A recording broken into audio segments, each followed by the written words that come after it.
경과를 지켜봐야 알겠지만 마음의 준비를 하셔야 될 수도 있다라는 얘기를 들으셨던 거죠. 혈액암. 네, 혈액암, 백혈병이 의심된다라는 이야기를 듣게 되었죠. 네. 안녕하세요.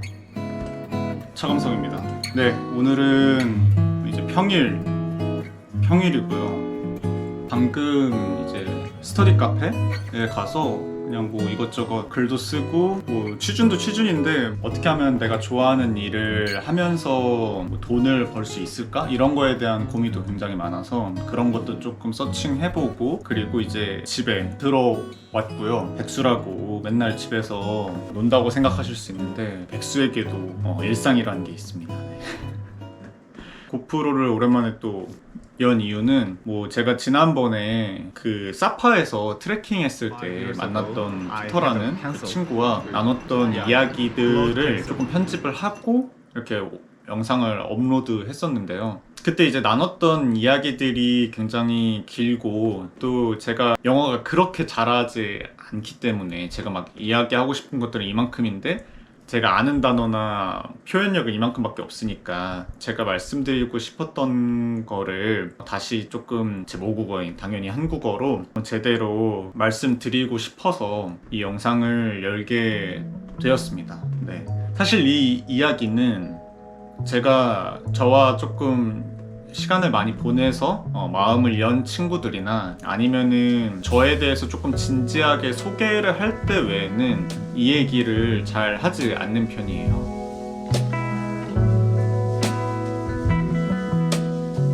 간단하게 얘기하면은 제가 급성 전골수성 백혈병 이라는 혈액암을 한번 알았었어요. 흔히 말하는 정말 백혈병이죠. 저는 뭐 이 병이 항상 우리 그런 막장 드라마 있잖아요. 주인공들이 잘 지내다가 꼭 무슨 갑자기 백혈병에 걸렸다 이러면은 저는 그 병에 걸리기 전에는 개연성 진짜 없다, 너무 막장 아니야? 뭐 이런 얘기를 조금 마음속으로 막 보면서 했는데 정말 이 병은 특히 급성 같은 경우는 정말 그렇게 오는 병인 것 같아요. 이제 저는 군대까지 면제를 받았거든요. 네, 합법적인 면제입니다. 절대 어떤 편법을 부리거나 이런 면제 아니고 합법적으로 이 병명을 받으면, 백혈병이라는 병명을 받으면 그 검사 받는 데에 가서 별로 물어보지도 않고 바로 면제를 해주시더라고요. 뭐 상황에 따라 다르겠지만 아무튼 합법적인 군 면제라는 거 알아주시면 좋겠고, 제가 뭐 그렇게 군을 회피하려고 병에 걸린 건 당연히 아니고 저는 군대를 솔직히 말하면은 당연히 가는 거고 잘 가고 싶었어요. 그래서 2학년 여름 때 아마 ROTC 시험인가 그걸 보고 1년 동안 이제 ROTC 학군단 생활을 했었죠. 우리 뭐 대학교 다녀보신 분들은 아시겠지만 가끔 제복 같은 거 입고 돌아다니는 학우님들이 계세요.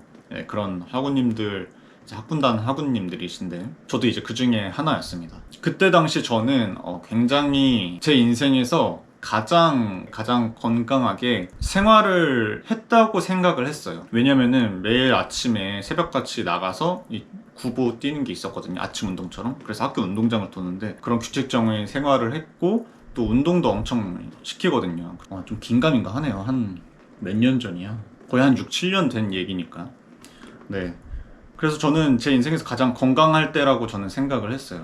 근데 어느 날, 아직도 그 날짜가 기억이 안 나는데 10월 중순이었는데 중간고사를 준비하는 기간이었어요. 근데 저는 항상 시험을 볼 때 밀어서 막 몰아서 공부했던 경우가 대부분이었기 때문에 그때도 이제 한참 몰아서 하고 있었고 잠도 못 자고 조금 무리를 했었죠. 근데 지독한 약간 감기? 독감 같은 게 그런 증상이 저한테 왔었어요. 예를 들면은 지하철 타고 내렸는데 학교 앞에를 걷는데 하늘이 너무 노란 거예요. 오늘 왜 이렇게 화창하지? 라고 생각을 했는데 알고 보니 이제 그때 홍달 같은 게 꼈었던 거고 막 오한이 엄청 든다거나 혓바늘이 우리 하얗게 막 나잖아요. 혀에 뭐 이렇게 깨물거나 이랬을 때 막 잘못 나는 것처럼 피곤할 때 나는 것들 있잖아요. 그런 게 거먹게 났었어요.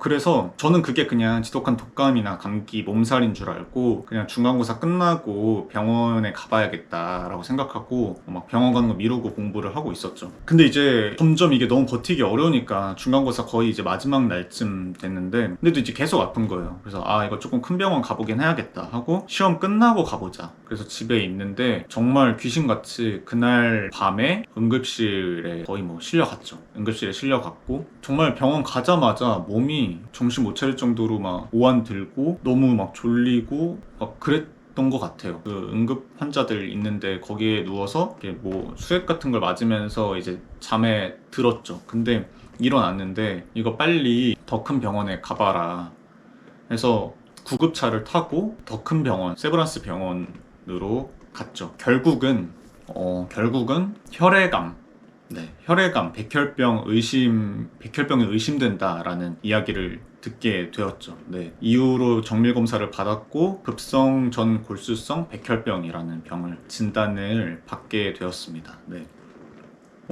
사실 실감이 솔직히 안 났던 것 같아요. 백혈병, 제가 드라마나 영화나 이럴 때나 쓰이는 단어, 그리고 혹은 정말 먼 다큐 프로그램에서나 이렇게 겪은 그런 질병, 거기에 나오시는 분들, 환자분들이 겪는 그냥 나랑은 전혀 상관없는 질병인 걸로 저는 알았는데 그게 이제 저한테 현실로 다가온 거죠. 근데 솔직히 실감은 안 났었어요. 워낙 이제 몸이 처지기도 했고 그때는 정말 너무 힘들어서 거의 계속 잤던 것 같아요. 계속 자고 막 밥도 그 영양제가 들어있는 수액 같은 걸로 대체하고 계속 잠만 잤던 것 같아요. 근데 이제 그 중간중간에 담당 교수님이 오셔서 저 대신에 이제 보호자인 저희 부모님이랑 얘기하시고 다른 병문안 오신 분들도 계셨는데 그때 제가 다 일어나서 반응하지 못했었고 나중에 들은 이야기지만 보통 이제 환자가 심각하면 환자 듣는 데서 환자가 동요할까봐 있는데 나가서 이제 그런 얘기를 해주시거든요. 저희 부모님이 이제 병실 밖에서 담당 교수님한테 그런 이야기를 들은 거죠. 워낙 심각하니까 급성이기도 하고 경과를 지켜봐야 알겠지만 마음의 준비를 하셔야 될 수도 있다라는 얘기를 들으셨던 거죠. 이거는 이제 나중에 들은 얘기고요. 근데 그때도 저는 실감이 사실 잘 안 났었어요. 그때 심각하다, 내가 죽겠구나라는 생각을 도저히 못했었어요. 너무 실감이 안 나니까 그냥 너무 아팠을 뿐이지. 근데 제가 이거를 조금 되게 멘탈이 무너졌다고 해야 되나? 실감이 났을 때가 아이러니하게 저는 교회를 다니는데 담임 목사님이 병문안 오셨을 때 저는 오히려 조금 멘탈이 많이 무너졌었던 것 같아요. 왜 그랬냐면 담임 목사님이 병문안 오셔서 이제 다 기도해 주시고 뭐 위로해 주시고 보통 이제 목사님들이 병문안 가시면 그렇게 해 주시잖아요. 저한테도 이제 하고 기도해 주셨는데 저한테 뭐라고 하셨냐면 분명히 하나님의 뜻이 너한테 있을 거다 라고 말씀을 해주신 거예요. 저를 당연히 위로하려고 하셨던 말씀이겠지만 저는 그날 목사님이 돌아가시고 나서 그날 밤에 엄청 울었던 것 같아요. 엄청 울었고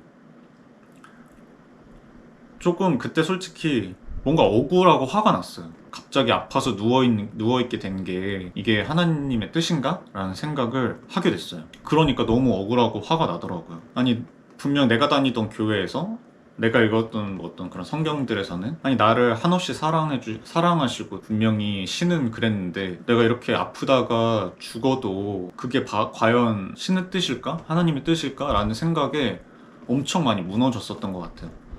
힘들었죠. 내가 막 정말 착하게 살지도 않았지만 나쁘게도 산 것도 아닌데 나보다 나쁜 놈도 얼마나 많은데 그런 사람들 두고 내가 하나님의 뜻으로 신의 뜻으로 이렇게 누워있는 게 말이 되나? 라는 생각부터 해서 엄청나게 그때 억울하고 화가 났었어요. 그렇게 하면서 고민을 많이 했던 것 같아요. 내가 만약에 여기 누워있고 이게 만약에 하나님의 뜻이면 나는 왜 태어난 걸까? 나는 왜 살았던 거지? 그럼 내가 사는 이유는 뭘까? 라는 고민을 아이러니하게 제 멘탈이 무너졌을 때 그때부터 하기 시작했어요. 정말 소중한 건 눈에 보이지 않는다고 어린 왕자 책에서 그랬던 것 같은데 정말 저는 그 암병동 병실에서 삶이 얼마나 소중한지를 좀 많이 느꼈던 것 같아요. 저랑 이제 병실에 5인실 병실이 있으면 이제 환자들끼리 얘기를 하잖아요. 뭐 어제 그냥 이렇게 인사 주고받고 얘기 나눴던 반대편에 계시던 할아버지가 다음날 보니까 아침에 침대가 비워져 있다던가, 이제 그런 경우 보통 아침에 검사를 받으시러 가거나 아니면은 이제 위급한 상황으로 이제 병실 중환자실로 가시는 거죠. 그리고 나서 이제 돌아가셨다 이런 얘기를 듣게 되면 죽음이라는 것을 눈에 보게 되는 거잖아요. 그리고 그걸 되게 체감하게 되더라고요, 죽음이라는 거를. 근데 그 죽음이라는 거를 그 안에서 계속 겪고 하다 보니까 정말 역설적이게도 삶이라는 것을 정말 소중하게 여기게 되는 것 같아요. 우리가 끝을 알아야 지금이 얼마나 소중한지를 알게 되잖아요. 예를 들면 뭐 우리가 매일 일상적으로 내일이 당연히 있다고 생각을 하면 오늘이 그렇게 소중하지 않을 수 있는데, 정말 내일이 있을지 없을지 모르고 지금밖에 없다고 한다면은 정말 이 소중함의 가치가 다른 거잖아요. 내가 오늘 당연하게 살았던 하루가 그 어떤 안병동의 누군가한테는 정말 갈망하던 하루다 라고 생각을 하면 내가 매일 일상을 살았던 그 순간들이 조금 다르게 여겨질 수가 있는 거죠. 저는 그 병실에서 그런 거를 굉장히 많이 느꼈어요. 삶이라는 거를. 죽음을 통해서 좀 삶의 소중함을 깨닫게 된 거죠. 안 되면 어떡하지 불안해하고 이런 것들이 굉장히 저를 힘들게 했는데, 깨닫고 나니까 더 살고 싶고 더 하고 싶은 게 많아지고 더 도전하고 싶고 이런 것들이 제 삶을 살아가는